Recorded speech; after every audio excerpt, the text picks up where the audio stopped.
Well, yesterday did something I haven't done in, oh my goodness, decades now. Bought a canoe a while back and took it out for the first time yesterday.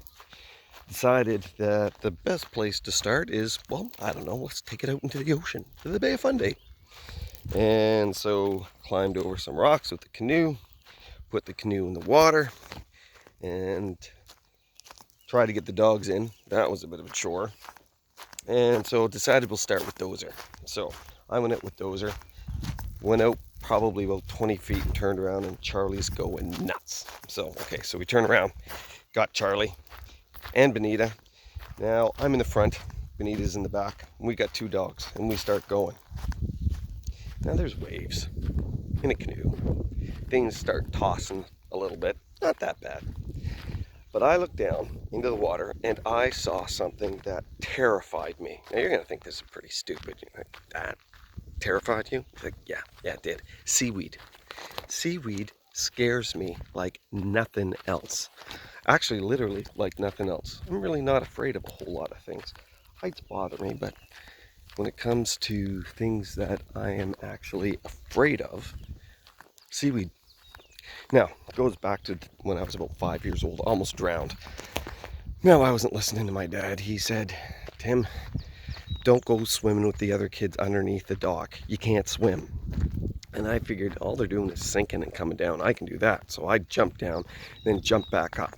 Well, all I did was hit my head in the bottom of the dock, and then started freaking out. The seaweed started wrapping around my legs, and I got terrified. Next thing you know, my dad's arms reaching down and pulling me out of the water. Well, since that time, I have been actually phobic of seaweed. If I see seaweed in the water and I'm not in a place where I feel secure, like in a canoe that's being tossed by the waves and a couple of dogs that are nervous and bouncing around, my goodness, it took about 2 hours for my heart to stop racing. It was crazy. Now, intellectually, I know that that was pretty stupid. I mean, honestly, what's the seaweed gonna do? It's not sentient. It's not actually trying to get out and attack me. But still, I saw that stuff. And literally, we were out for about 10 minutes, and about 8 of those minutes I couldn't breathe. Weird. Now, I know the correlation here is generally a lot of people would make, oh, God has not given us a spirit of fear, but of love, power, and a sound mind. Now, that's true. But that wasn't my takeaway from this. My takeaway was, I talk to a lot of people who have irrational fears. They have things that they struggle with, and they know intellectually, I shouldn't be afraid of this, I just am. And it's easy for us when somebody has something that they're struggling with that we don't struggle with, that in one sense or another we think is kind of, irrational. We tend to think, just get over it. But sometimes it's good to be reminded that there's stuff in our lives that are just hard to get over. And even though intellectually we think, I shouldn't be afraid of this shouldn't make me nervous, this shouldn't make me scared, it still does. Now that does not mean it should cripple us. I still rode the canoe, and I still paddled, and I breathed when I could, and I pushed through.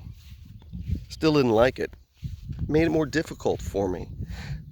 And in that note, that I realized that even though when we are afraid of something, it shouldn't stop us from doing the things that we need to do, or the things that we're called to do.